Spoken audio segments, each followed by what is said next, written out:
तो गाइस जैसा कि जेकेएस का प्रीलिम्स का रिजल्ट आ चुका है 2024 का।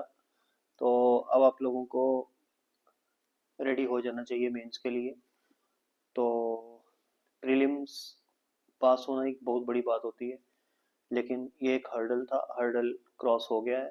अब रियल रेस जो है यहाँ से स्टार्ट होती है।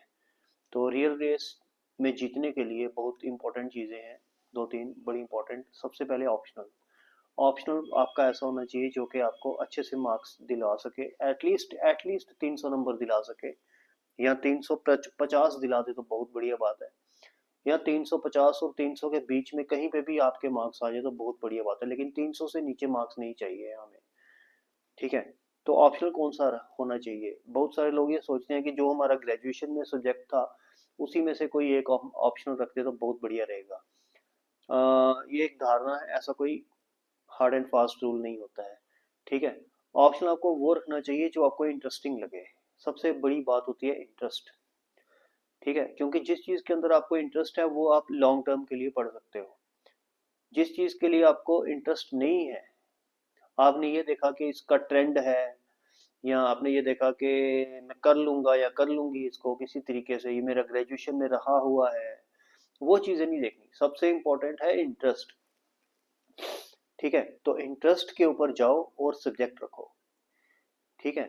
नंबर टू, जब आपने सब्जेक्ट रख लिया इंटरेस्ट के बेसिस के ऊपर, ठीक है, तो फिर उस सब्जेक्ट के ऊपर पूरी आपने मेहनत करनी है। पूरी आपने जितनी हार्ड वर्क हो सकती है उतनी हार्ड वर्क करनी है।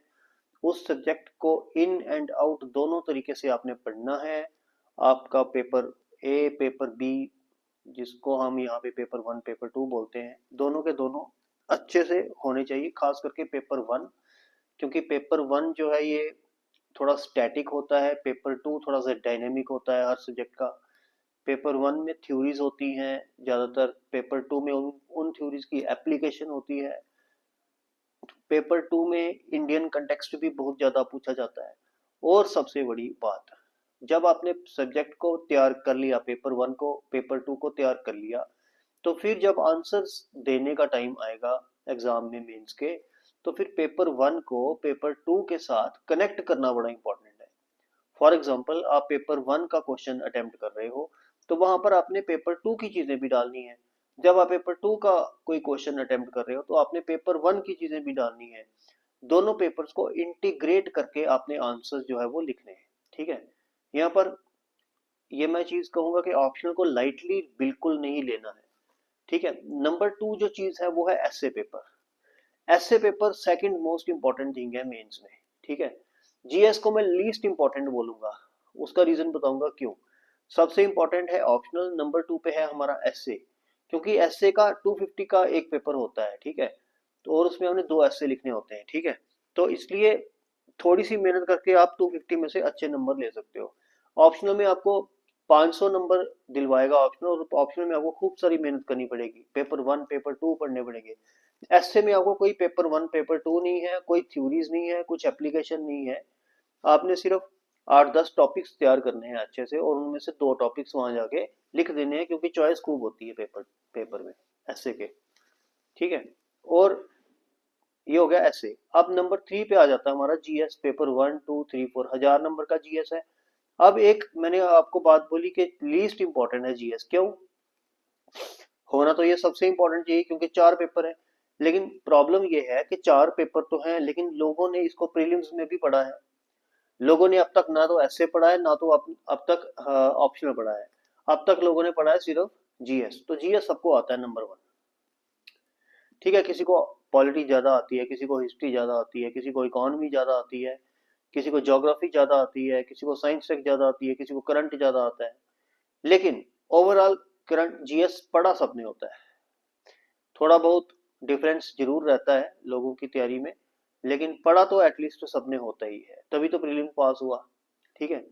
तो जीएस के अंदर आप जितनी मर्जी मेहनत कर लो, पॉलिटी के अंदर जितनी मर्जी मेहनत कर लो, हिस्ट्री ज्योग्राफी के अंदर जितनी मर्जी मेहनत कर लो, इकोनॉमी के अंदर जितनी मर्जी मेहनत कर लो, करंट के अंदर जितनी मर्जी मेहनत कर लो, आपके मार्क्स कितने आते हैं ये डिपेंड करेगा बहुत फैक्टर्स के ऊपर।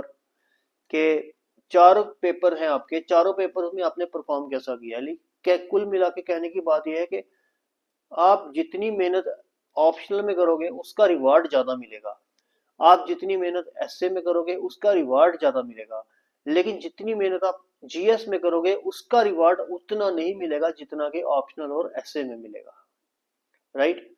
इसलिए जीएस को लीस्ट इंपॉर्टेंस दो मेंस में, क्योंकि जितना प्रीलिम्स में पढ़ा है उतना ही दोबारा मेंस में पढ़ना है, ठीक है, टाइम भी चाहिए। लेकिन मोस्ट इंपॉर्टेंट चीज है यहाँ पे हमारा ऑप्शनल और हमारा एसए। तो लास्ट में है हमारा इंपॉर्टेंट जीएस। जीएस को पढ़ना तो है ही है, ये नहीं मैं कह रहा हूँ कि जीएस को नहीं पढ़ना है, जीएस को पढ़ना है और बहुत ज्यादा पढ़ना है, लेकिन ऑप्शनल और एसए तैयार करने के बाद पढ़ना है, ठीक है, ये मेरा पॉइंट है, ठीक है। तो all the best for mains preparation. ये मेरा फर्स्ट वीडियो था मेंस प्रेपरेशन के लिए प्रीलिम का रिजल्ट आने के बाद, वैसे मैंने पहले भी वीडियोस बनाए हैं। तो ऑल द बेस्ट। कोई प्रॉब्लम हो तो हमें टेक्स्ट करके आप पूछ सकते हैं 9596662695।